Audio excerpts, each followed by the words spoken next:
তার উপরে চেপে গেছে 5 ওয়াক্ত নামাজের ফরজিয়াত, আবশ্যকতা। তাকে নামাজ আদায় করতে হবে, ফলে তার জন্য নামাজের জ্ঞান অর্জন করা ফরজ। একজন মানুষ ব্যবসা করবেন, তার ব্যবসা সংক্রান্ত জ্ঞান অর্জন করা তার জন্য ফরজ। একজন মানুষের টাকা হয়েছে, তিনি যাকাত দিবেন, তো তার পক্ষে যাকাত সংক্রান্ত জ্ঞান অর্জন করা ফরজ। যার টাকা নাই তার জন্য যাকাতের জ্ঞান অর্জন করা নফল। যার হজ করার মতন টাকা হয়েছে তার হজ সংক্রান্ত জ্ঞান অর্জন করা ফরজ। হজের টাকা নাই, জ্ঞান অর্জন করা তার জন্য নফল। যার বিবাহের বয়স হয়েছে তার পক্ষে বিবাহ সংক্রান্ত জ্ঞান অর্জন করা ফরজ। যিনি বিবাহ করেননি তার পক্ষে বিবাহের জ্ঞান অর্জন করা ফরজ নয়, নফল। আমি ভেঙে চুরে কথাগুলো এই জন্যই বললাম, আজকে 2 দিন ধরে জলসা হচ্ছে, এই বক্তাদের কাছ থেকে আমরা প্রত্যেকের প্রয়োজনীয় কিছু না কিছু কথা আমরা শুনতে পেয়েছি। হয়তো একটা আমার প্রয়োজন এনার নয়, আবার ওনার একটা প্রয়োজন কিন্তু আর একজন ভাইয়ের নয়। সব ব্যক্তির জন্য সব রকমের জ্ঞান সঞ্চয় করা জরুরত নেই, কিন্তু যেটা জরুরত সেটা হলো ঈমান সংক্রান্ত জ্ঞান অর্জন করা সবার জন্য জরুরি। নামাজ সংক্রান্ত জ্ঞান অর্জন করা সবার জন্য জরুরি। রোজা সংক্রান্ত জ্ঞান অর্জন করা সাবালেক সাবালিকা সজ্ঞানী সুস্থ নারী পুরুষের জন্য আবশ্যক, কিন্তু যাকাতের জ্ঞান অর্জন করা সবার জন্য আবশ্যক নয়, টাকাওয়ালার জন্য আবশ্যক। হজ সংক্রান্ত জ্ঞান অর্জন করা আরো একটু অতিরিক্ত টাকাওয়ালার জন্য আবশ্যক। ফলে আমাদের যে সমস্ত বক্তারা আমাদের কাছে আলোচনা শুনিয়েছেন, তো তাদেরই আলোচনা কারোর জন্য জ্ঞান অর্জন করা ফরজ, কারোর জন্য নফল। তো যে কোনো পর্যায়ের জ্ঞান হোক, ফরজ হিসাবে অর্জন করি আর নফল হিসাবে অর্জন করি, মনে রাখতে হবে। কিয়ামতের দিবসে যতগুলি বিষয়ের উপরে প্রত্যেকটা ঈমানদার মুসলমানকে প্রশ্ন করা হবে, তার মধ্যে একটি বিষয় হলো আন ইলমিহি মাজা আমিলাহু। প্রত্যেকের নিজের জ্ঞান সম্পর্কে প্রশ্ন করা হবে যে তিনি তার জ্ঞান অনুযায়ী আমল করেছেন না করেননি। এই প্রশ্ন থেকে আমিও মুক্তি পাবো না, আর একজন মৌলানা তিনিও পাবেন না, একজন বক্তা তিনিও পাবেন না, একজন সাধারণ পুরুষ তিনিও মুক্তি পাবেন না, একজন সাধারণ মহিলা তারও মুক্তি নাই। খুব গুরুত্বের সঙ্গে কথাটাকে বুঝুন। আপনারা জানেন যে জ্ঞান অর্জন করতে হয় মূলত আমলের জীবন তৈরি করার জন্য। কিয়ামতের দিবসে যখন জিজ্ঞাসা করা হবে আমাকে যে তুমি তোমার জ্ঞান অনুযায়ী আমল করেছো না করোনি, আপনাকে জিজ্ঞাসা করা হবে জ্ঞান অনুযায়ী আমল করেছো না করোনি। প্রশ্নের উত্তর যদি দিতে পারি তাহলে তো আমি আল্লাহ পাকের কাছে সমাদর পাবো। প্রশ্নের উত্তর যদি না দিতে পারি তাহলে আমরা আল্লাহ পাকের কাছে ধরা খাবো। এখন যদি কোনো নারী কোনো পুরুষ মনে করেন যে আমি অতিরিক্ত জ্ঞান অর্জন করব না, জ্ঞান যত অর্জন করব ততই আমাকে প্রশ্নের মুখোমুখি হতে হবে, প্রিয় ভাইরা আমার, তো অতিরিক্ত জ্ঞান অর্জন যদি কেউ না করেন কিংবা কেউ যদি ভাবেন আমি মোটেই জ্ঞান অর্জন করব না, তাহলে আমাকে আল্লাহর কাছে আর আসামির কাঠগড়ায় দাঁড়িয়ে কৈফিয়ত দিতে হবে না। সম্মানিত ভাইরা আমার, এরকম মানসিকতা কারুর থাকলে সেও ছাড় পাবে না। কারণ হাদিস বলছে যে তোমাকে প্রয়োজন মতো জ্ঞান অর্জন করা ফরজ। তাহলে ফরজ আদায় করতে হলে প্রয়োজন মতো জ্ঞান চাই। আবার কিয়ামতে কৈফিয়ত থেকে বাঁচতে যদি হয় তাহলে জ্ঞানটাকে কার্যকর করা চাই।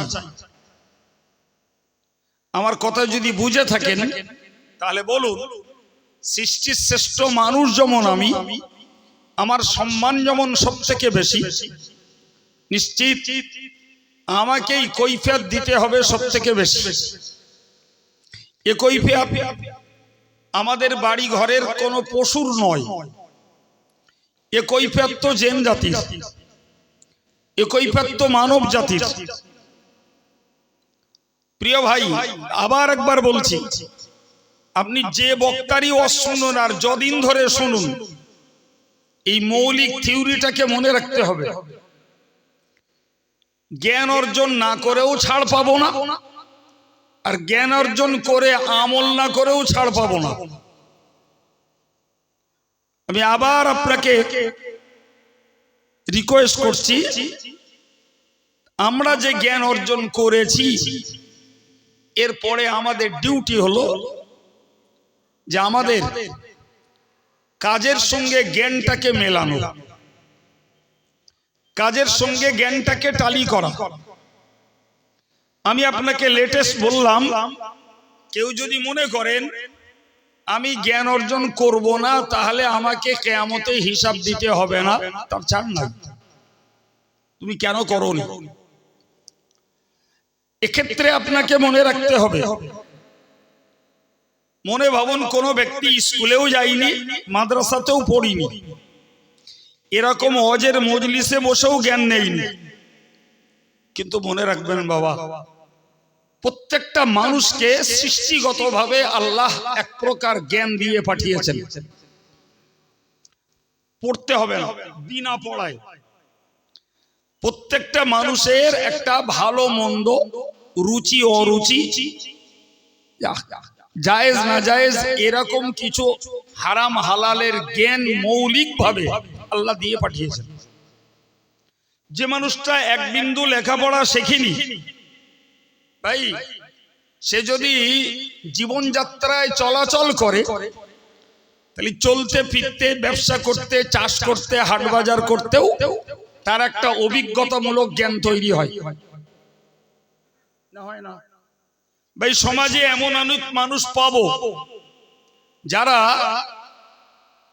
সত্যি স্কুলে যায়নি, মাদ্রাসায় যায়নি, অথচ দেখছি লক্ষ লক্ষ টাকার ব্যবসা করছে, ছেলে মেয়ে বিয়ে দিচ্ছে, ভালো বাড়ি ঘর বাঁধছে, নিজে একটা স্টাইলের গাড়ি চাপছে, নিজের পোশাক পরিচ্ছদটাও উন্নত, নিজের খাবারের রুচিটা ভালো।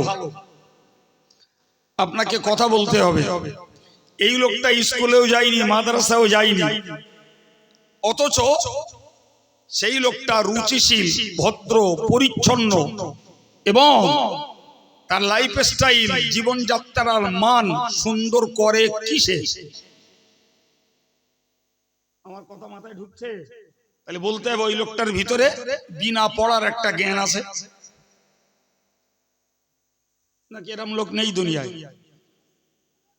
যে কোনো গ্রাম খুঁজবেন এরম লোক দু চারটে হলেও মিলবে। স্কুলে যায়নি, মাদ্রাসায় যায়নি, হয়তো ওয়াজের মজলিসেও বসে না, কিন্তু তার চালচলন, তার আচার ব্যবহার, তার ব্যবসা বাণিজ্য, তার সংসার মেনটেনেন্স সবকিছু ভালো রুচিশীলতার সঙ্গে চালিয়ে যাচ্ছে। তাহলে এটা ভালো, বাড়িটা ভালো, গাড়িটা ভালো, জামাটা ভালো হওয়ার দরকার, খাবারটা টেস্টি হওয়ার দরকার। এই জ্ঞান বুঝটা তো জন্মগত ভাবেই তার মধ্যে আল্লাহ দিয়ে পাঠিয়েছেন।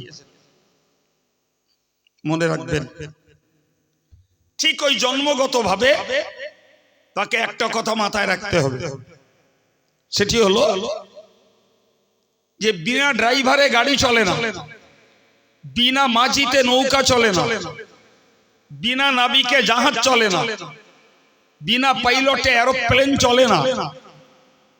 তাহলে আমি যখন পৃথিবীতে এসেছি এবং সাজানো গোছানো একটা সুন্দর পৃথিবী আমি পেয়েছি, উপভোগ করছি, তাহলে জ্ঞানগত দৃষ্টিতেই তাকে বুঝে নিতে হবে যে এর পিছনে একজন কারিগর রয়েছে, এর পিছনে একজন শিল্পী আছে, এর পিছনে একজন সার্বভৌমত্ব ক্ষমতার অধিকারী রয়েছে।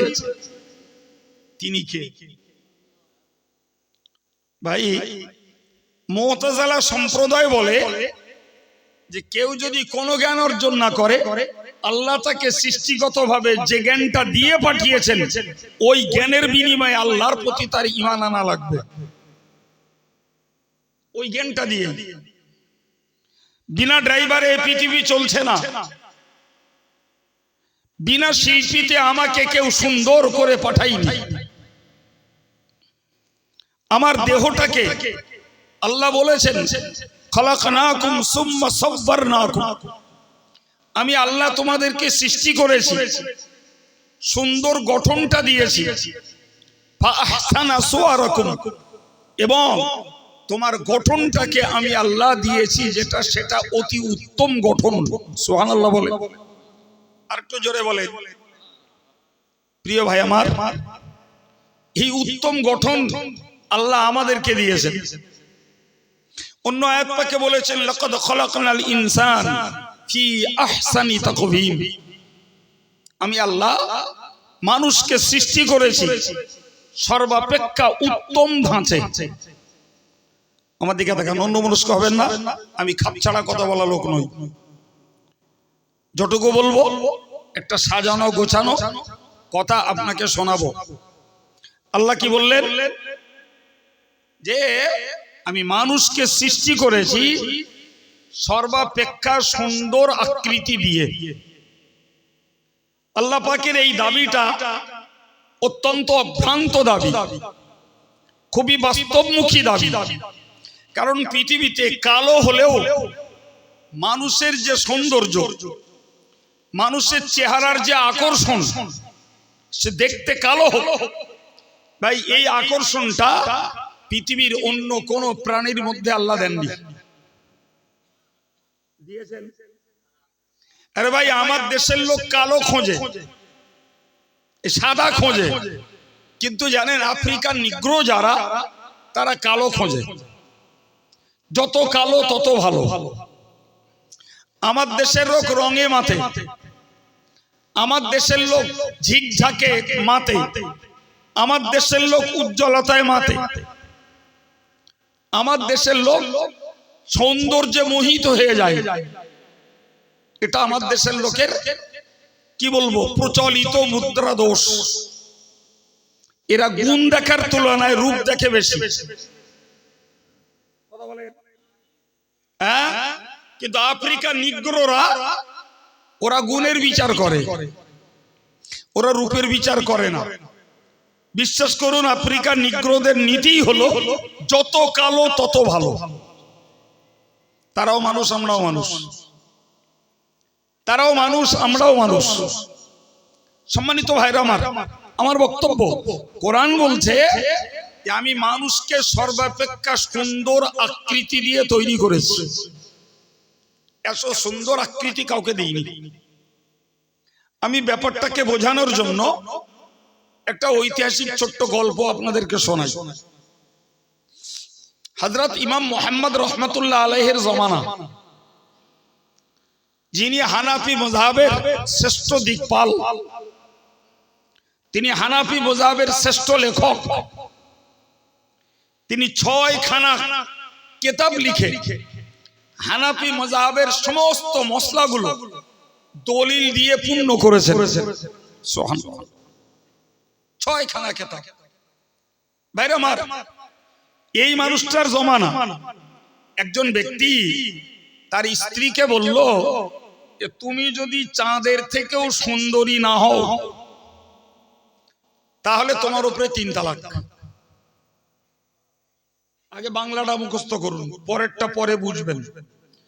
তুমি যদি চাঁদের থেকেও সুন্দরী না হও তাহলে তোমার উপরে 3 তালাক।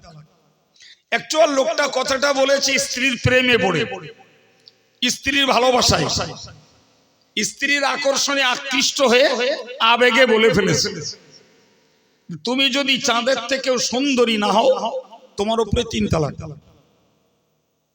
পরে যখন লোকটা ধাতস্থ হয়েছে তখন তার মনে হয়েছে যে আমার স্ত্রী তো অ্যাকচুয়াল চাঁদের থেকে সুন্দরী নয়। এখন টেনশন বেড়ে গেছে, তাহলে তো আমার স্ত্রী তালাক হয়ে গেছে। কথাটা বোঝা গেছে না? যায়নি? চাঁদের থেকে সুন্দরী না হলে 3 তালাক। যখন ভাবছে তখন বুঝছে যে সত্যি আমার স্ত্রী চাঁদের থেকেও সুন্দরী নয়, অতএব আমার কথা অনুযায়ী আমার স্ত্রীর উপরে 3 তালাক পড়ারই কথা। এখন লোকটা মশলার সন্ধানে বেরিয়েছে। ওই জমানার তার ঘনিষ্ঠ নিকটস্থ যে সমস্ত মৌলানা মুফতি ওই জমানায় যারা আরবি বিদ্বান, কোরআন সুন্নাহর পণ্ডিত, তাদের কাছে গেছে। সবাই লোকটার বিবরণ শুনে বলেছে তোমার স্ত্রী তালাক হয়ে গেছে, তালাক হয়ে গেছে। এখন একদিকে প্রেমের টানে স্ত্রীর ভালোবাসতে যে আবেগের কথা বলল, আর সেই স্ত্রী তালাক হয়ে যাবে, এটা তো মানসিকভাবে বিরাট দুঃখের ব্যাপার, ঠিক কিনা? লোকটা লেটেস্ট হযরত ইমাম মুহাম্মদ রাহমাতুল্লাহ আলাইহির কাছে গেছে।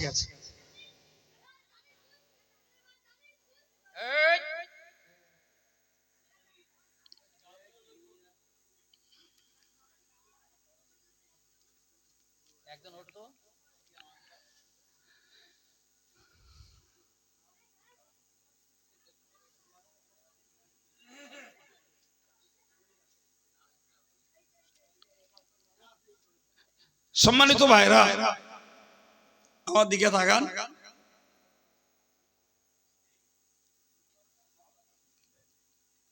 তো এবার ইমাম মুহাম্মদ রাহমাতুল্লাহ আলাইহি শুনে বুঝে বললেন যে তোমার স্ত্রী তালাক হয়নি। সুবহানাল্লাহ বলবেন না? একদিকে এক গুচ্ছ আলেম, আর একদিকে তিনি একলা। একদিকে এক গুচ্ছ আলেম, আর একদিকে তিনি একলা।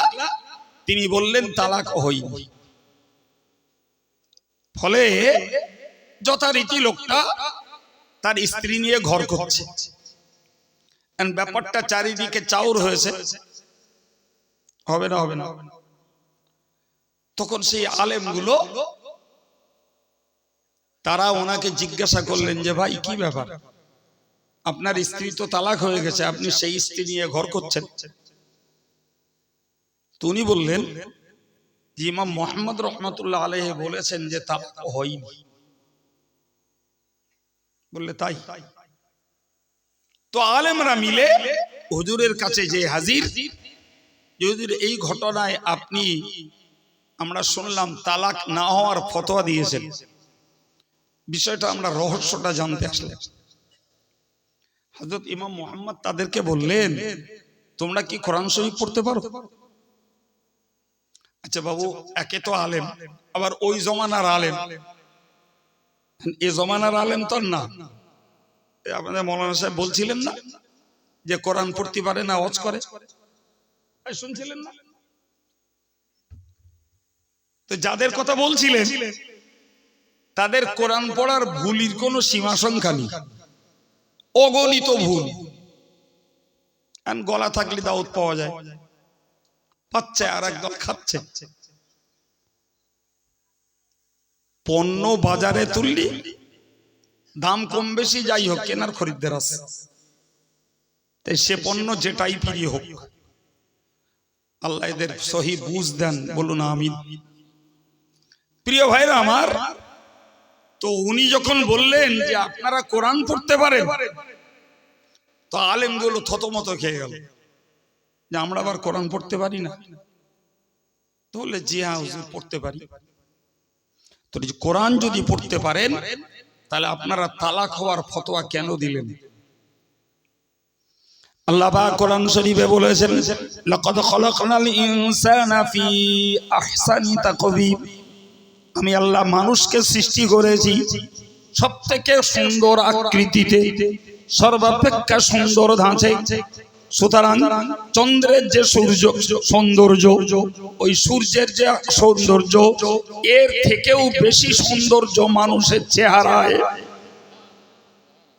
অতএব আপনার ওই লোকটার স্ত্রী যখন একটা মানুষ, আল্লাহ সৃষ্টির ভিতরে শ্রেষ্ঠ সৌন্দর্যের অধিকারী মানুষ।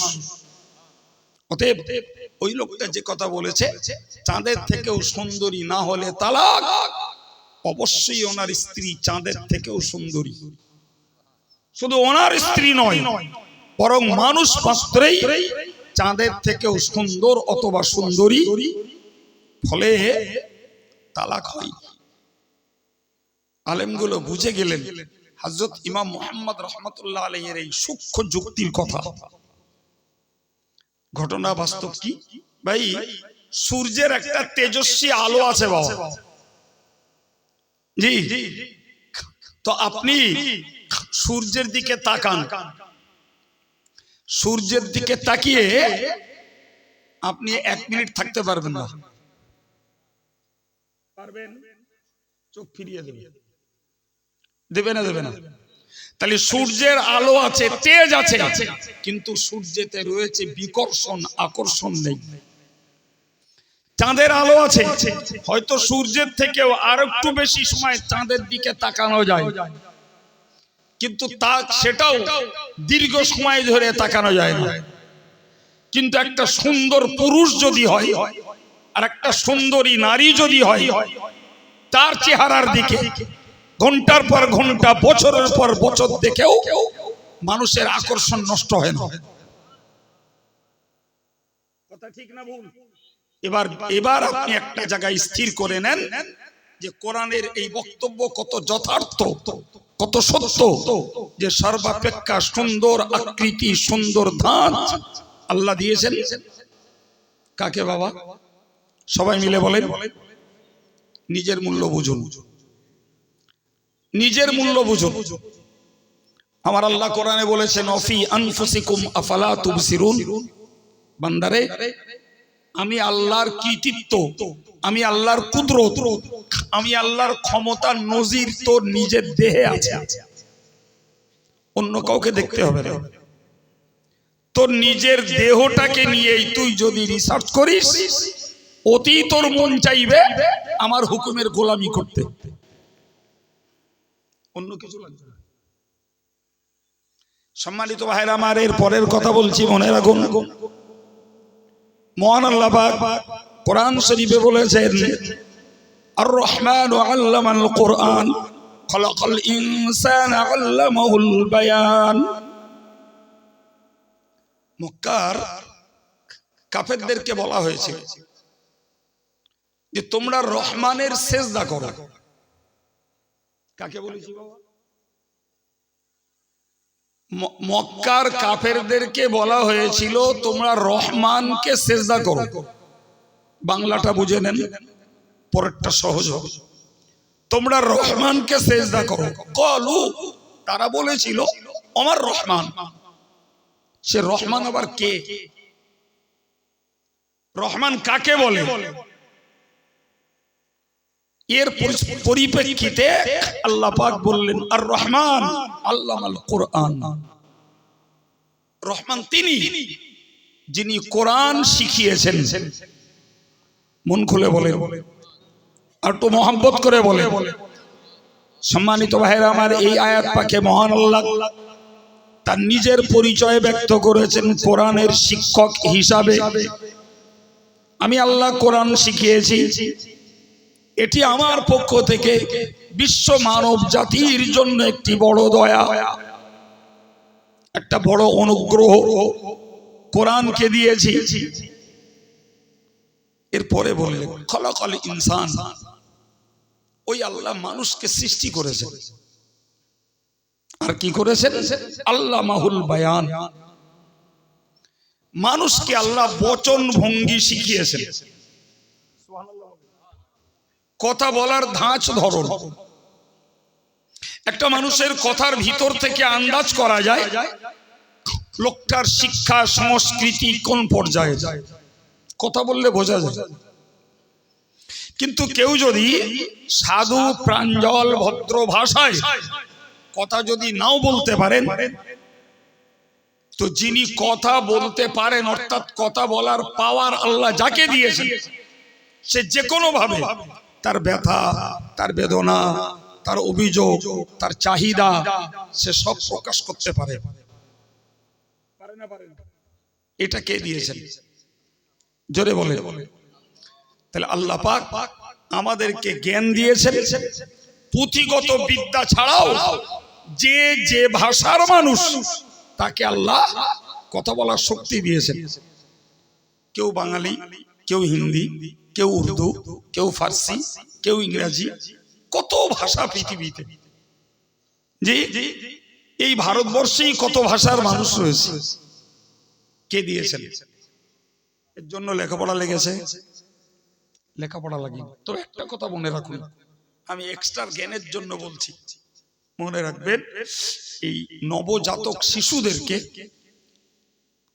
জি এদেরকে আল্লাহর পক্ষ থেকে ফেরেশতা মারফত পাহারাদারি করা হয়, এবং যে ভাষার ঘরে যে বাচ্চা জন্মায় ওই বাচ্চাকে ফেরেশতা দিয়ে সেই ভাষা শিক্ষা দেওয়া হয়। আমি বাঙালির ঘরে জন্ম নিয়েছি বলি আমার ভাষাটা বাংলা হয়ে যাবে, কেউ ইংরেজের ঘরে জন্ম নিয়েছে বলে তার ভাষাটা ইংরেজি হয়ে যাবে, তাফসীর কারকেরা এমনটি বলছেন না। তাফসীর কারকেরা বলছেন প্রত্যেকটা শিশুকে তার কথা বলার বয়স হলে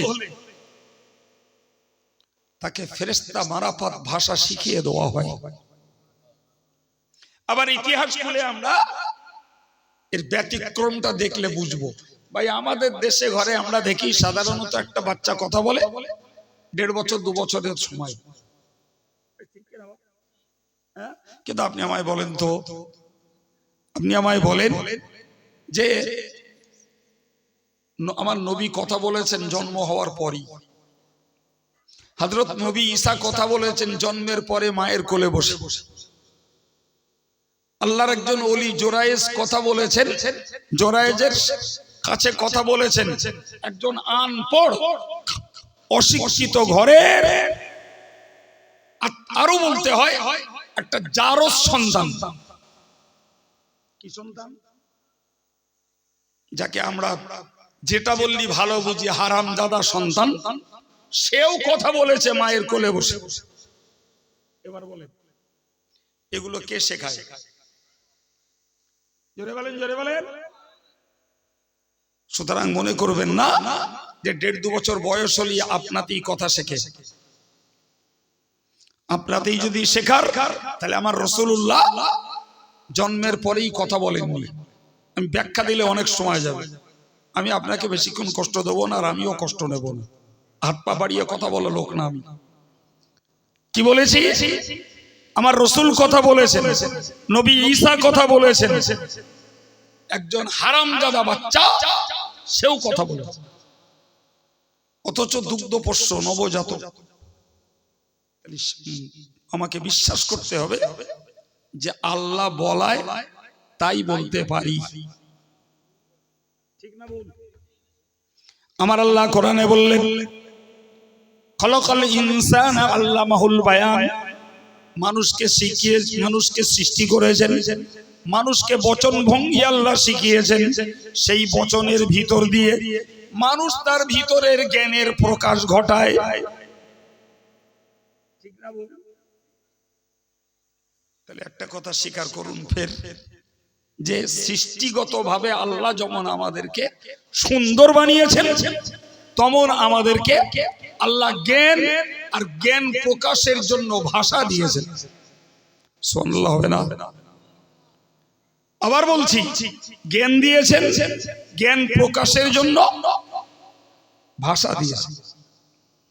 অন্য আয়াত পাকে আল্লাহ বললেন, ওয়ালাকাদ কাররামনা বানি আদামা ওয়া হামালনাহুম ফিল বাররি ওয়াল বাহরি। ও মানুষ, তুমি মনে রেখে দাও, আমি আল্লাহ পাক আদম সন্তানকে সম্মান দান করেছি। সুবহানাল্লাহ হবে না? আদম সন্তানকে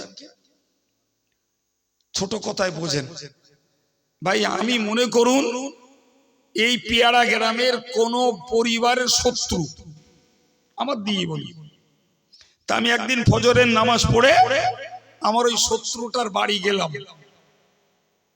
আমি জানি ও আমার শত্রু, সেও জানে আমি তার শত্রু। আমি তার বাড়ি গেলাম, মনের ভিতরে চাপা রাগ যাই থাক, আমি মানুষ হিসেবে যখন গেছি, লোকটা ডাকলাম, দরজা খুললো, একটা চেয়ার দেবে বসে। কি খুব পরিচিত হলে হয়তো বললো বসো।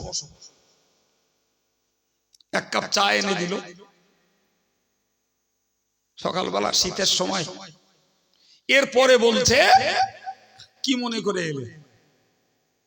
শত্রুতা আছে বলছে, কিন্তু এই যে মানবিক ব্যবহারটা, আমাকে বসতে দেওয়া, কি আমাকে এক কাপ চা দেওয়া, এরপরে খোঁজ নিচ্ছে কি মনে করে।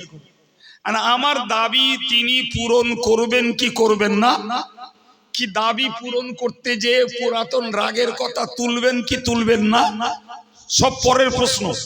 কিন্তু প্রাথমিক পর্যায়ে একটা মানুষ আর একটা মানুষের বাড়িতে গেলে সে ন্যূনতম মানবিকতা দেখিয়ে তাকে একটু বসার জায়গা, প্রয়োজনে একটু আপ্যায়ন করতে এক কাপ চাও দেয়। যত বড় শত্রু সহজে বলবে না যে আমার বাড়ি এলি কেন, বেরো আমার ভেতরতে, সহজে বলবে।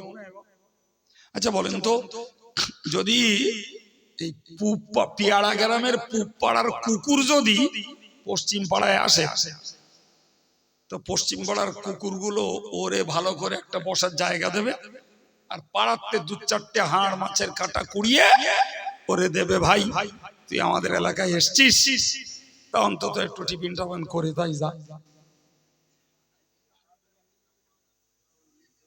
দেবে।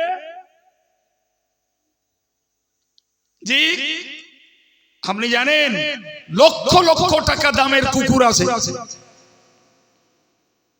যারা গোয়েন্দার কাজ করে লাখ লাখ টাকা দিয়ে কুকুর কেনে আর পোষে সরকার। তো ওইরকম কুকুর যদি আসে, তাও আমাদের দেশীয় কুকুররা ওরে যত্ন নেবে, যে আমাদের সার এসে বুলডগ দেবে। প্রিয় ভাইরা আমার, আমি কোরআন বোঝাচ্ছি বাস্তবমুখী করে। তাহলে এক গরু আর এক গরুকে সম্মান করে না, এক কুত্তা আর এক কুত্তাকে সম্মান করে না। গরু তার নিজের বাচ্চাটাকেও বড় হলে আর চেনে না, কুত্তা তার বাচ্চাটাকেও নিজের বড় হলে চেনে না।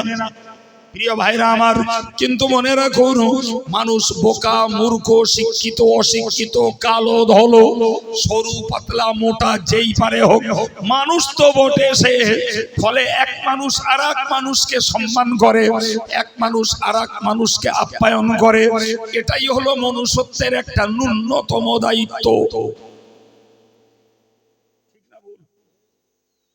আল্লাহ এই জন্য বলেছেন, ওয়ালাকাদ কাররামনা বানি আদামা, আমি আদম সন্তানদেরকে সম্মানিত করেছি। সুবহানাল্লাহ।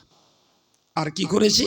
ওয়া হামালনাহুম ফিল বাররি ওয়াল বাহর, এই মানুষকে আমি আল্লাহ স্থলভাগে এবং জলভাগে এদেরকে ক্ষমতা প্রয়োগ করেছি।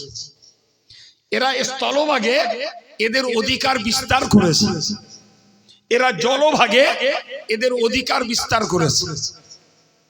এরা স্থলভাগে এই ডেঙ্গায় এরা দিনাবাইট চার্জ করে মাটির নিচে থেকে কোটি কোটি টাকার খনিজ পদার্থ উদ্ধার করছে। আটলান্টিক মহাসাগরে, ভারত মহাসাগরে, ভূমধ্য সাগরে, আরব সাগরে, বঙ্গোপসাগরে এই মানুষ তার ব্রেন ঘামিয়ে সেখানে জাহাজ চালাচ্ছে হাজার হাজার টন মাল লোড নিয়ে। জানেন কিছু শুনছেন? কোথাও না, কলকাতার খিদিরপুরে যান, এখানে মাল লোড হচ্ছে, সেই মাল চলে যাচ্ছে বরিশাল, ওই মাল চলে যাচ্ছে আন্দামানে, ওই মাল এখান থেকে চলে যাচ্ছে বেঙ্গালোরে, সব সমুদ্র পথে।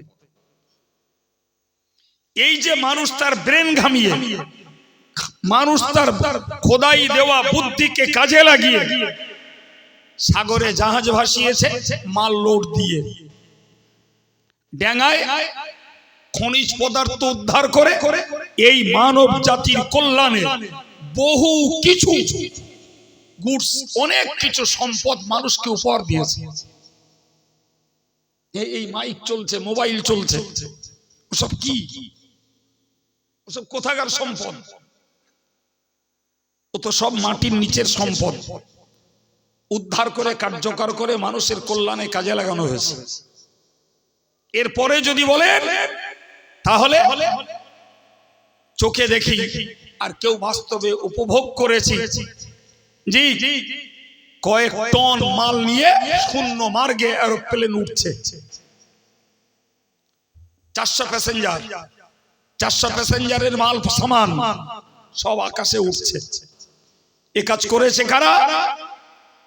এই মানুষ। মানুষের ব্রেনটা দেওয়া কার? আল্লাহ। আল্লাহ বললেন আমি মানুষের আকৃতি দিয়েছি সুন্দর, মানুষের জ্ঞান দিয়েছি, মানুষের ভাষা দিয়েছি, মানুষকে সম্মানিত করেছি স্থলভাগে জলভাগে। আজকের বিজ্ঞানের উৎকর্ষের যুগে বলতে হয় শূন্য মার্গে আমি আল্লাহ মানুষের অধিকার বিস্তার করে দিয়েছি। আর একটু চিল্লে বলুন।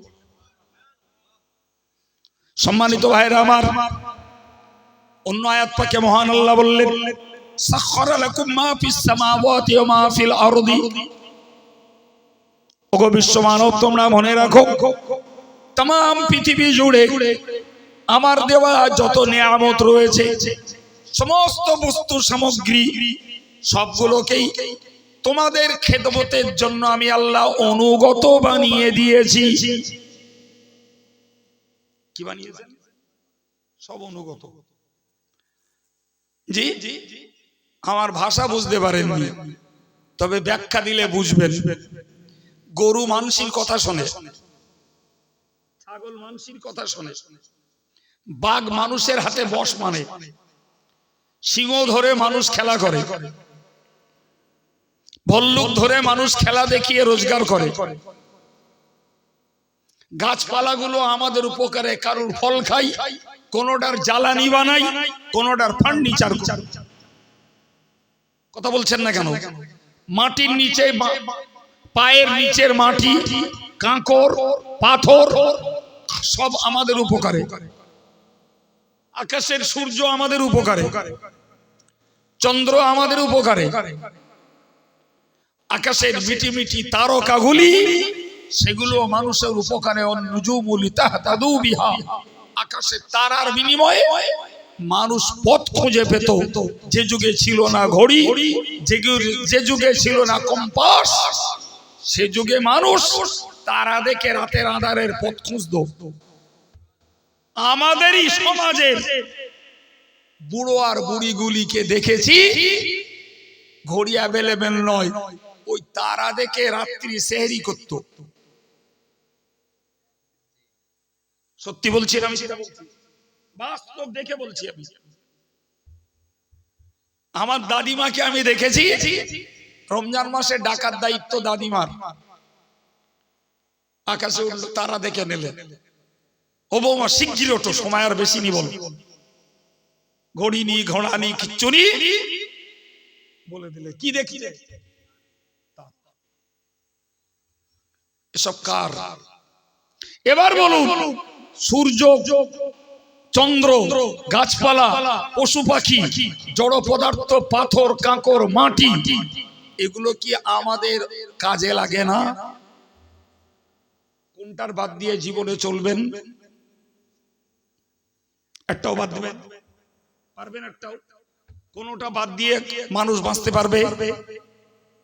আদৌ আদৌ।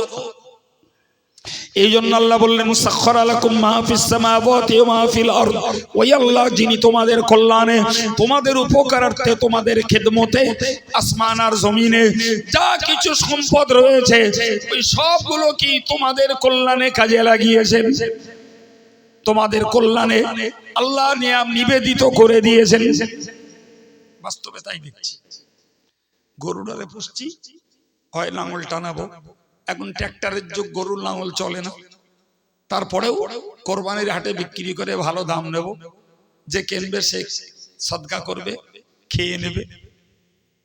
গাই গরুটা পুষছি, দুধ খাবো, যখন আর দুধ খাওয়া দেবে না তখন বিক্রি করতে গোশত খাবো, চামড়াটাও বিক্রি করে পয়সা নেব। কি বলছেন? ছাগলগুলো পুষছে কি জন্য? ছাগলের সেবায়।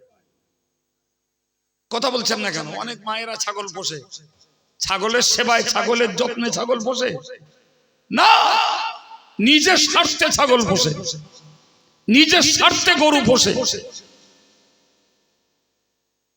প্রিয় ভাইরা আমার, আমি আপনাকে এই জিনিসগুলো বুঝিয়ে বুঝিয়ে এসেছি। এরপরে শুনবেন, আমার আল্লাহ কোরআনে বললেন ওয়াজআলনা সিরাজাম ওয়াহাজা, আমি আল্লাহ এই পৃথিবীটাকে উদ্ভাসিত করার জন্য আকাশে দীপ্তিমান সূর্য দিয়েছি। আবার আল্লাহ বলেছেন আমি চন্দ্রটাকে জ্যোতি বানিয়েছি। ওই আল্লাহ বললেন ওয়ারসালনার রিয়াহা মুবাশশিরাত, পৃথিবী জুড়ে আমি আল্লাহ মুক্ত বাতাস দিয়েছি। কি ভাবছেন? নিঃশ্বাস আমরা নেই না? আপনি জানেন সারা পৃথিবী জুড়ে যে বন জঙ্গল গাছপালা, আল্লাহু আকবার, মানুষের অক্সিজেন সরবরাহ করার জন্য খোদার সৃষ্টি। আমাজনের জঙ্গল, সুন্দরবনের জঙ্গল, সিলেটের জঙ্গল, জি শুধু এক আমাজনের জঙ্গল থেকে সারা পৃথিবীর এই কোটি কোটি প্রাণী যে অক্সিজেন লাগে তা 30% শুধু আমাজনের জঙ্গল থেকে উৎপাদন হয়। ওটা কে বানিয়েছে? সুন্দরবন কে বানিয়েছে? কথা বলছেন না কেন? আরে আপনার নিজের জমিটা আপনি পানি হওয়ার পরে চেশো বাংলায় বলতে হয় জো হয়েছে, জো হওয়া পর্যন্ত ওয়েট করুন, আপনি চাষ করবেন না। দেখুন গাছপালা ঘাস পাতা ভর্তি হয়ে গেছে। আমাদের বাড়ির আশপাশে আমাদের লাগানো গাছ, আম গাছ, নারকেল গাছ, সুপারি গাছ, বাকি আর কোন জঙ্গল গাছপালা আছে না? নাই। কেন বানিয়েছেন? আমরা অক্সিজেন নেব, নিয়ে যেটা ছাড়বো কার্বন ডাই অক্সাইড, ওটা বিষ। ওই বিষটাকে টেনে নেবে গাছগুলো, টেনে নিয়ে শুদ্ধ করে ছেড়ে দেবে অক্সিজেন।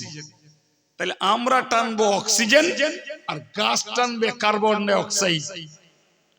অক্সিজেন বিশুদ্ধ শ্বাস প্রশ্বাস, আর কার্বন ডাই অক্সাইড বিষাক্ত। এ দয়া কার? আল্লাহ পাক এই দয়া দেখিয়ে আমাদের মতো মানুষগুলোকে সুস্থ অবস্থায় বিনা চার্জে অক্সিজেন নিয়ে বাঁচতে দিয়েছেন। ওই আল্লাহ আবার বললেন বান্দারে তোমরা মনে রাখো ওয়ানজালনা মিনাস সামাই মাআন তাহুরা লিনুহইয়া বিহি বালদাতাম মাইতা, আমি আল্লাহ আসমান থেকে বৃষ্টি বর্ষণ করেছি, পবিত্র বৃষ্টি। একবার জোরে বলুন সুবহানাল্লাহ। তাম পৃথিবীতে যত পানি রয়েছে আসমানের বৃষ্টিতে নাইট্রোজেন সব থেকে বেশি, এবং রাতের বৃষ্টিতে সব থেকে বেশি নাইট্রোজেন বেশি। আসমানের ওই বৃষ্টি সব থেকে বেশি ডাইজেস্টেবল হজমিকর। পারলে আসমানের বৃষ্টি ধরে খাবেন, আল্লাহ চাহে তো পেটের রোগ নির্মূল হয়ে যাবে। ও পানিতে এত পাওয়ার। আমার আল্লাহ বললেন আমি আসমান থেকে বৃষ্টি বর্ষণ করেছি, পবিত্র বৃষ্টি। লিনুহিয়া বিহি বালদাতাম মাইতা, আমি লিনুহিয়া বিহি বালদাতাম মাইতা, মরা শহরকে, মরা মাটিটাকে জ্যান্ত করার জন্য, মরা মাটিকে জ্যান্ত করার জন্য। হাদিস পাকের বর্ণনায় পাওয়া যায় আল আরদুল মাইতাতু ইবসুহা, মরা মাটি হলো, মাটির শুকিয়ে যাওয়া হলো মরা মাটি, শুকিয়ে যাওয়া হলো, আর পানি পড়ে উর্বরা শক্তি ফিরে পাওয়া হলো মাটির জন্য জীবন্ত হওয়া। সুবহানাল্লাহ বলে। ও ভাই, যদি আল্লাহ আসমান থেকে বৃষ্টি না দিতেন, কৃত্রিম পানিতে মানুষের কি প্রয়োজনীয় চাষবাস রবি শস্য হতো বলে মনে হয়? তাহলে বুঝতে হবে আমাদের আলো দিলেন আল্লাহ, পানি দিলেন আল্লাহ, বাতাস দিলেন আল্লাহ, জমিনে ফসল ফলাতে দিলেন আল্লাহ। আয়াত পাকে বলছেন আনতুম তাজরাউনাহু আম নাহনুজ জারিউন লাউ নাশাউ লাজআলনাহু হুতামান ফাযালতুম তাফাক্কাহুন। মহানাবুল্লাহ বললেন, এ মানুষ, চাষ তোমরা করো, চাষ তোমরা করো, ফলন তোমরা ফলাও না আমি আল্লাহ ফলাই? তুমি দানা বুনে দিলে, বীজ পুঁতে দিলে, সার দিলে, কীটনাশক দিলে, সময়ে সেচ দিলে, আমি আল্লাহ ফল দিলাম না, মিটে গেল? বলেন বলেন বলেন, ফল আল্লাহ দিলেন না, আমাদের সমস্ত খেদমত মেহনত সব শেষ। আল্লাহ বললেন বান্দা লাউ নাশাউ লাজআলনাহু হুতামান, আমি আল্লাহ যদি ইচ্ছা করতাম তোরা সব কিছু মেহনত দিবি, খরচাপাতি সবকিছু করলি, আমি আল্লাহ খড়কুটো বানিয়ে দিলাম, হয়ে গেল। প্রিয় ভাই, আমি এতক্ষণ ওয়াজ করিনি, এতক্ষণ শুধু একটা ময়দান তৈরি করেছি। সে ময়দানটা কিসের? মানুষের প্রতি আল্লাহর কি অবদান, মানুষের প্রতি আল্লাহর কি দয়া, মানুষের প্রতি আল্লাহ পাকের কি নিয়ামত, আমি এরই একটা ময়দান আপনাদের সামনে শুরু থেকে পর্যন্ত তুলে ধরেছি। কি গো, আমি এই যেটা দাবি করলাম ঠিক না ভুল? ঠিক। এবার এতটুকু আমার ওয়াজ।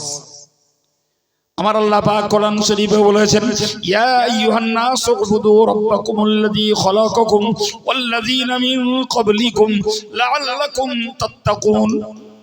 হে মানুষেরা, হে মানুষেরা, আমি আল্লাহ যখন তোমাদেরকে এত কিছু দিয়ে, তোমায় যত্ন নিয়ে, অনুগ্রহ দেখিয়ে, টাইম টু টাইম তোমার যাবতীয় পরিষেবা দিয়েছি, তোমার কাছে আমার দাবি তুমি আমি আল্লাহকে এক বলে স্বীকার করো। আগের গুলো অজ হলো জ্ঞানের, আর এই অজটা হলো আমলের। অজ দুরকম বাপ, একটা অজে পেলেন জ্ঞান হয়, কিচ্ছু করতে হয় না, আর একটা অজে কিছু করতে হয়। কি বলেছি বাবা? আমি এতক্ষণ ধরে একটা ময়দান তৈরি করেছি, কিসের? বান্দার প্রতি আল্লাহর যে অবদান। এখন আপনাকে বলছি, আল্লাহ বললেন হে মানুষেরা উবুদু রাব্বাকুম, তোমরা তোমাদের রবকে এক বলে জানো। তার কোনো জোড়া নেই, তার কোনো পার্টনার নেই, তার কোনো অংশীদার নেই। তোমার এই বিশ্বাসটা নিখুঁত, নিদাগ, নিশ্চিদ্র হতে হবে। কোন অবস্থাতেই আল্লাহ পাকের সঙ্গে কাউকে পার্টনারশিপ দেয়া যাবে না, কাউকে আল্লাহর সঙ্গে অংশী স্থাপন করা যাবে কোন অবস্থাতেই। এরপরে আল্লাহ বললেন শোনো বান্দা, আল্লাযী খালাকাকুম ওয়াল্লাযীনা মিন ক্বাবলিকুম, আমি আল্লাহ তোমাকে যে ইবাদত করতে বলছি, আমি আল্লাহকে এক বলে বিশ্বাস করতে বলছি, কারণ আমি আল্লাহ তোমাকে সৃষ্টি করেছি, তোমার বাপ দাদা দাদি নানা নানি পূর্বপুরুষ সবাইকে সৃষ্টি করেছি আমি আল্লাহ। এখন তোমাকে একটু ভাবতে হবে, আমার দাদা পরদাদাকে আল্লাহ সৃষ্টি করেছেন, বাপকে আল্লাহ সৃষ্টি করেছেন, দাদিকে আল্লাহ সৃষ্টি করেছেন, মাকে আল্লাহ সৃষ্টি করেছেন, নানা নানিকে আল্লাহ সৃষ্টি করেছেন। ওই তারা তো কেউ নেই, তারা কেউ নেই, দাদা নেই, দাদি নেই, নানা নেই, নানি নেই, আব্বা নেই, মা নেই, কেউ তো নেই। আল্লাহ পাক আমাদেরকে চেতনা ফিরিয়ে দিলেন যে তুমি আমাকে এক বলে জানো, কারণ তোমারে আমি সৃষ্টি করেছি আর এত কিছু নিয়ামত দিয়েছি, আর তোমার পূর্বেকার যারা তাদেরকেও সৃষ্টি করেছিলাম, আজ তারা কেউ নেই। এর মানে হলো কালকে তুমিও থাকবে না, এটা স্মরণ করো। তোমার দাদা যখন নেই, তোমার বাপ যখন নেই, দাদি নেই, মা নেই, তুমি পুরুষ তুমিও থাকবে না, আজকের যুগের মহিলা সম্প্রদায় যারা এরাও থাকবে না। এই জ্ঞান যদি তুমি নিতে পারো, তাহলে তুমি প্রথম নম্বর আল্লাহকে এক বলে স্বীকার করো, ওটার নাম ঈমান। ওটার নাম কি?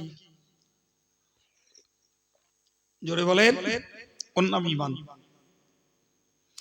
পরে অন্য আয়াত পাকে আল্লাহ বলেছেন, ইয়া আইয়ুহাল্লাযীনা আমানু রুকউ ওয়াসজুদু ওয়া'বুদু রাব্বাকুম ওয়াফআলুল খায়রা লাআল্লাকুম তুফলিহুন।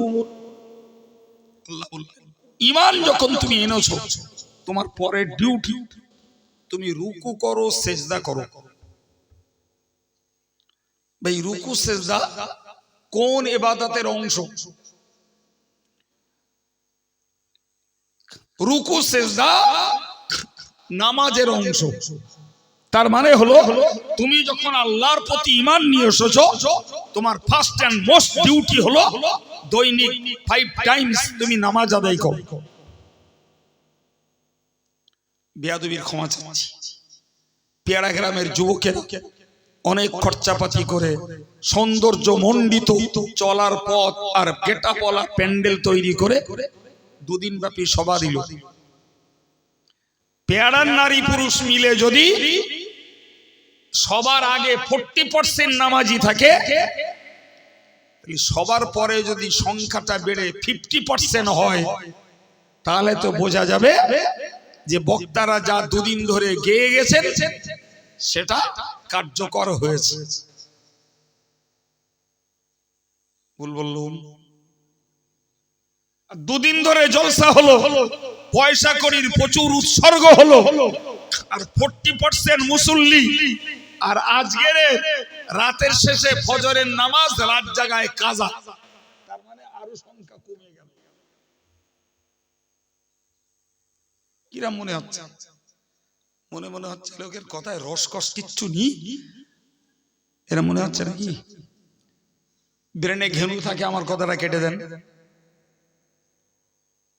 বলেন আজকে রাতের শেষে ফজরের নামাজ পড়ার লোক যদি রাত জাগার কারণে, কথার কথা 5 জন 10 জনের যদি ফজরের নামাজ কাজা যায়, তাহলে ছিল 40%, পার্সেন্টেজটা কমবে না?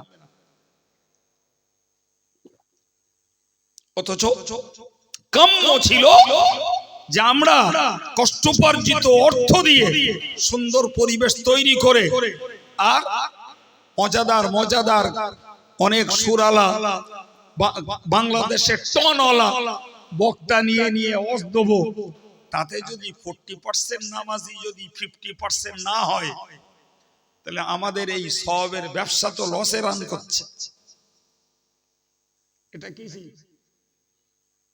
এটা কি লৌকিকতা না সওয়াব? ও আমার ইমানদার বান্দা বান্দি, তোমার দায়িত্ব হলো তুমি নামাজ তো অবশ্যই ইবাদত, এছাড়াও অন্যান্য ইবাদত গুলিকে সম্পন্ন করো। নামাজটাও ইবাদত, রোজাটাও ইবাদত, টাকাওয়ালার জন্য হিসাব করছে যাকাত দেওয়াটাও ইবাদত, টাকাওয়ালার জন্য হজ করাটাও ইবাদত, জিকির করাটাও ইবাদত, তাসবিহ পড়াটাও ইবাদত, কোরআন তেলাওয়াত করাটাও ইবাদত। ঠিক কি না? আল্লাহ বললেন তুমি ঈমানদার যখন হয়েছো, তোমার প্রতি আমার এত অবদান, তুমি নামাজ পড়ো, নামাজ সহ অন্যান্য ইবাদত গুলো করো না। শুধু ওইটাও নয়, এরপরে আল্লাহ বললেন ওয়াফআলুল খায়রাত, ও দুনিয়ার ঈমানদার বান্দা বান্দি, তোমার জীবনের সামাজিকতায়, আত্মীয়তায়, মানবিক ব্যবহারে, প্রতিবেশীর আচার আচরণে তুমি যত ভালো কাজ রয়েছে সমস্ত ভালো কাজগুলি তুমি করো। সামাজিক একটা ভালো কাজ কর, কারোর একটা কোদাল দিয়ে উপকার কর, কারোর একটা দা দিয়ে উপকার কর, কেউ অভাবী হয়েছে তাকে 10টা টাকা দিয়ে উপকার কর, কেউ পাশে প্রতিবেশী রোগগ্রস্ত হয়েছে তাকে একটু সেবা দিয়ে উপকার করো, কেউ হঠাৎ অ্যাক্সিডেন্টলি কোনো ক্ষতিতে পড়েছে তাকে নিয়ে চিকিৎসার ব্যবস্থা করো। তুমি তোমার সমাজ জীবনে যত রকমের মানবিক ভালো কাজ আছে ওগুলোকে করো, ওগুলোকে করো। তাহলে যাবতীয় রকমের ভালো কাজের দায়িত্ব আল্লাহ চাপালেন বান্দারে, তোরে আমি যখন তোর হায়াত দিলাম, সুস্থ রাখলাম, নিয়ামত দিলাম, সূর্যের তাপ দিলাম, বৃষ্টি দিলাম, মুক্ত বাতাস দিলাম, তোরে জ্ঞান দিলাম, সৌন্দর্য দিলাম, আসমানে জমিনের যাবতীয় বস্তুকে তোর খেদমতে দান করলাম এবং টোটাল পৃথিবীর সবকিছুকে তোর অনুগত বানিয়ে দিলাম। সর্বোপরি বান্দা তোকে ড্যাঙায়, পানিতে, শূন্যে তোরে অধিকার দান করলাম, তুই কেন আমাকে এক বলে জানবি না? কেন আমার নামাজটাকে পড়বি না? কেন আমার অন্যান্য ইবাদত গুলো করবি না? কেন তুই তোর ভালোর জন্য যাবতীয় ভালো কাজগুলো কেন করবি না? শোন বান্দা, তুই যদি করিস তাহলে তোর জন্য পুরস্কার, লাআল্লাকুম তুফলিহুন। বান্দা তুই আশা করা যায় সফলতা লাভ করতে পারবি, তোর জীবনে তুই ব্যর্থ হবি না, অকৃতকার্য হবি না, বরং আমার নির্দেশ মতো যদি তোর জীবনটাকে তুই গড়তে পারিস তবেই তো তুই পৃথিবীতে যেমন সফল, মৃত্যুর পরে তেমন হবি সফল। একবার জোরে বলা যাবে সুবহানাল্লাহ। ভাইরা আমার, আল্লাহ চায় আপনাদের দোয়ায়, আপনাদের আমার দোয়ায় এখনো লম্বা সময় কথা বলা যাবে, কিন্তু দরকার সাধ্যের, শক্তির, মনোযোগের, ধৈর্যের। আমারও প্রয়োজন, আপনাদেরও প্রয়োজন। জি, তো আজ মাশাআল্লাহ আপনারা যথেষ্ট শুনেছেন, কালও শুনেছেন, আজও শুনেছেন, সেই সঙ্গে আমিও কিছু আপনাদেরকে শোনালাম। এখন আগের বক্তাদের কি ওয়াজ আপনারা শুনেছেন না শুনেছেন আমি জানি না, তবে আমি আজকে শেষ বেলায় এসে আপনাদেরকে যেটা শুনিয়েছি সেটি হলো আল্লাহর নিয়ামতের ভিত্তিতে, আল্লাহ পাকের অবদানের বিনিময়ে তাকে এক বলে জানবো এবং তার হুকুম আদায় করব, ছোট বড় ভালো কাজগুলোকে করব এবং অন্য আয়াত অনুযায়ী বলতে পারা যায় যত মন্দ কাজ আছে সেগুলোকে হার্ড অ্যান্ড সোল চেষ্টা করে ছাড়ব, তবেই আমাদের জীবনটা হবে ধন্য, আমরা হব সফল, আমরা হব বিজয়ী, আমরা পাবো পৃথিবীতে শান্তি, পরকালে পাবো মুক্তি। শেষ আয়াত পাক বলছি, আল্লাহ বলেছেন মান আমিলা সালিহান মিন যাকারিন আও উনসা ওয়া হুয়া মুমিনুন। মহান আল্লাহ বললেন যে লোকটা নারী হোক চাই পুরুষ, ঈমান সহ যিনি নেকির কাজ করেছেন, ভালো করে গোড়াটা মুখস্থ করুন। ঈমান সহ যিনি নেকির কাজ করেছেন, ঈমান সহ মানে ঈমানটাকে ঠিক রেখেছেন, সুবহানাল্লাহ পড়েছেন। ঈমানটাকে ঠিক রেখেছেন, 200 টাকা দান করেছেন।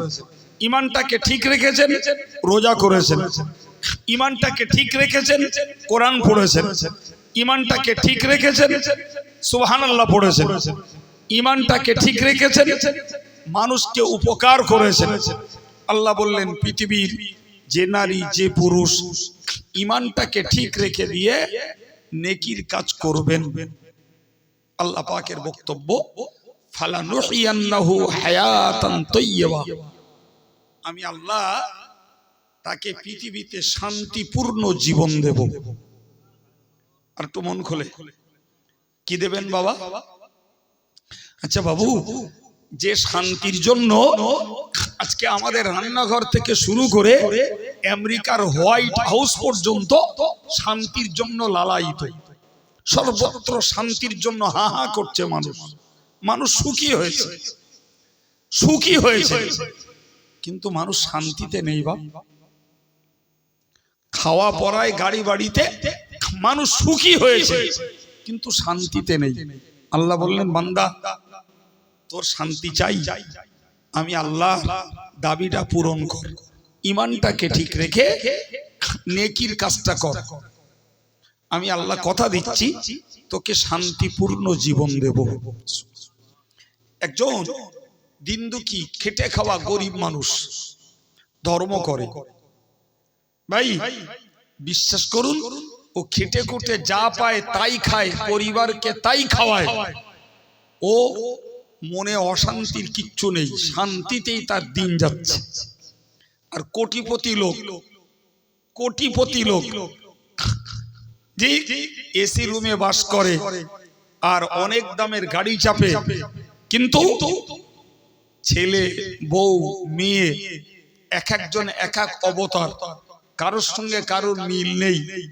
অশান্তির আগুনে ভদ্রলোকের রাত্রি ঘুম হয় না, সারাদিন ভ্যান টানে, আর তাতে যা রোজগার হয় শাক ডাল খেয়ে নাকে তেল মারা মতন ঘুমায়, পাশ দিয়ে লরি চলে যায় আর ঘুম ভাঙে না। কিন্তু প্রচুর অর্থশালী বুদ্ধিজীবী কত রাজনীতিবিদ নেতা হোতা রয়েছে, ট্যাবলেট খায় ঘুম আসে না, শান্তি কার? মনে রাখবেন মুসলমান, শান্তি শিক্ষায় নেই, শান্তি রাজনীতিতে নেই, শান্তি টাকায় নেই, শান্তি নেতৃত্বে নেই, শান্তি রয়েছে আল্লাহর ইবাদতে, শান্তি রয়েছে আল্লাহর জিকিরে, শান্তি রয়েছে আল্লাহর তাসবিহ পড়াতে, শান্তি রয়েছে আল্লাহর হুকুমের গোলামিতে। সুতরাং ইসলামী জ্ঞান চর্চার পরিবেশ তৈরি করে, শ্রম দিয়ে, সময় দিয়ে, অর্থ খরচ করে যদি আমরা নিজেরা নিজেদের জন্য শান্তির পথ না ধরতে পারলাম, শান্তির পথে যদি দাঁড়িয়ে না থাকতে পারলাম, শান্তির পথটাকে যদি না নিতে পারলাম, তাহলে শিক্ষার পরেও বলতে হয় এরা বোকা। কথা বলে ঠিক কিনা ভুল? শান্তি আল্লাহ বললেন দেব, ঈমান সহ নেকির কাজ করো। শুধু এই জগতে শান্তি দেব না, ফালানাজজিআন্নাহুম আজরাহুম বিআহসানি মা কানু ইয়ামালুন, তোমার আমলের তুলনায় বান্দা অনেক অনেক উত্তম সুন্দর পুরস্কার দেব। সুবহানাল্লাহ। পৃথিবীর মুফাসসিররা, কোরআনের ব্যাখ্যাকাররা বলেছেন মানুষের আমলের তুলনায় উত্তম পুরস্কারটার নাম হলো আল্লাহ পাকের দয়ার জান্নাত। বাবা, তাহলে যে কাজ করলে পৃথিবীতে শান্তিতে থাকা যাবে আর পরকালে জান্নাত পাওয়া যাবে, জি শিক্ষিত শিক্ষিতা, বুদ্ধিমান আর বুদ্ধিমতী, টাকাওয়ালা আর গরিব, জি পাতলা আর মোটা, ঈমানদার যে আল্লাহকে যে এক বলে বিশ্বাস করেছে, সকলের জন্য উচিত কর্তব্য হলো যে কোরআনের বার্তাকে কাজে লাগানো আর নিজেকে শান্তির উপযুক্ত হিসাবে আল্লাহর কাছে পেশ করা, আল্লাহর কাছে তুলে ধরা। ভিক্ষা চাইতে হবে না, আল্লাহ শান্তিতে রাখবে, আল্লাহ শান্তিতে রাখবে। প্রিয় ভাইরা আমার, আমাদের বড় মুদ্রা দোষ হলো আমরা অজের নামে শুনি কণ্ঠ, অজের নামে শুনি সুরস্বর, অজের নামে শুনি ঘটনা প্রবাহ, কিন্তু ওয়াজটা যে আমার জীবন গড়ার একটা উত্তম শিক্ষা, এইটা ভাই সবাই ভাবে না, সবাই ভাবে না। এটাই আমাদের বড় মাইনাস পয়েন্ট। আল্লাহ আমার ভাইদের মায়েদের বিশেষ করে যারা আমল হারা, যারা আমল হারা, নারী হোক চাই পুরুষ, যুবক চাই যুবতী, মন থেকে চাই, হাত উঠিয়েও দোয়া চাই, আল্লাহ আমাদের সকলকে আল্লাহ পাকের হুকুমের গোলামি করে পৃথিবীতে চলার তৌফিক দান করেন, বলুন আমিন। পরকালে আল্লাহ আমাদের মুক্তি নসিব করেন, বলুন আমিন। আসুন প্রিয় নবীর প্রতি সালাম। ইয়া নবী